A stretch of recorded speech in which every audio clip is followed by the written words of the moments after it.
An Odonga to abedo lawyer. Atiki law firm mamega makiluoni Odonga Otto and Company Advocates.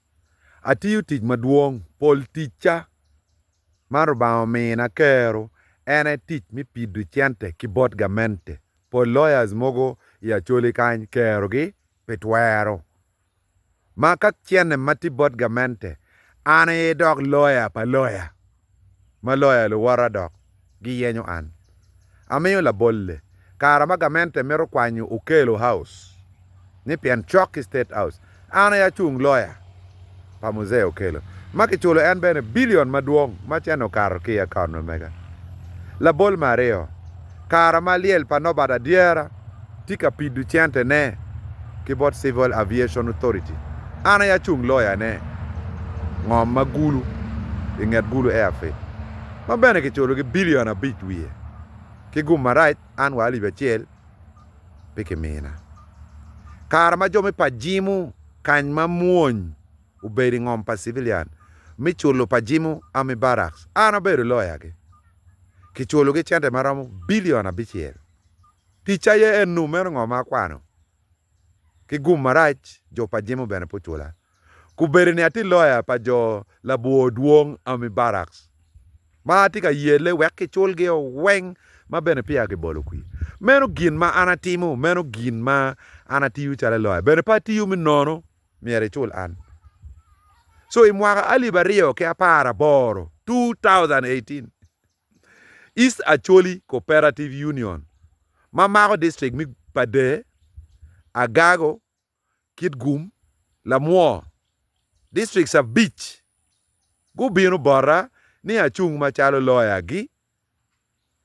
Wekara chente gi mi union ke gam. Aye. Enta waje gini abiti yu 30% kapo tuwero unong lawyer mukene. Pianti kigamente tek. Kone kai chako kiti accountant money ni. Mira ni bene mi.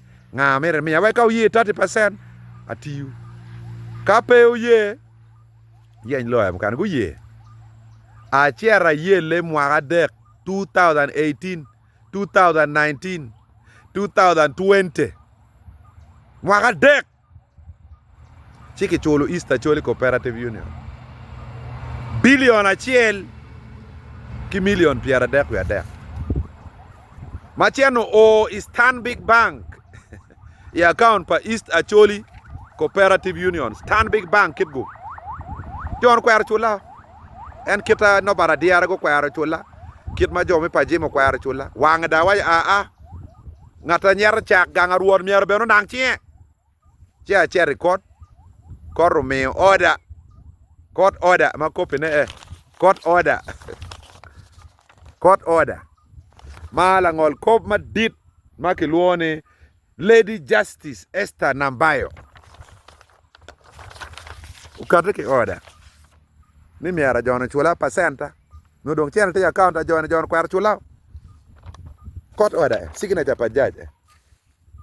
Si dong Stanbic Bank okwanyo chiante gi chulo an, achaka chulo lawyers mukene mati yu kere. Chika winyu tin Komakech Christopher bao lo. Ne Odonga to okwale chilling billion abichiel pa union ne. Meno eno ni lock queer ping. Chiane make chulo is 1 billion and 33 million. In the team 30% na chiden yang. Mi areo. Odonga ni dong pe make managa yang anaberi parliament mwaga Aliba rio ka che piare wa chelu da pe parliament mwaga bichi ko no ngoke maka chilling billion na bichi tuka kere. It's because there is a court order. Court order. So kagina loga ni pe Christopher chere team resignation ya people da balo chawa kadano tijunga yuko yo gonyo rajata ngo rajata pi beda kere lo Kenya en de guru ko mieno bo diga no court papers obibino bor mi dotti pingoma ke luone defamation bena bi mario ay mario ende chao lok la chui ko mi peni abi mari mi ballo nyingan tij matiu ki kuoka mwaka dek onyo mo rinyo kit gum rinyo la mo rinyo pade cher ka timo document ka timo ngo weki chula chuli ballo nyia ay mari ka kui bi porra bene bi porro en pe bela lok nying lawyer un dano ma Kenya ka gino moti ma diu in magamena tika diu in bin bora ker na romo chunye an ka weko kuman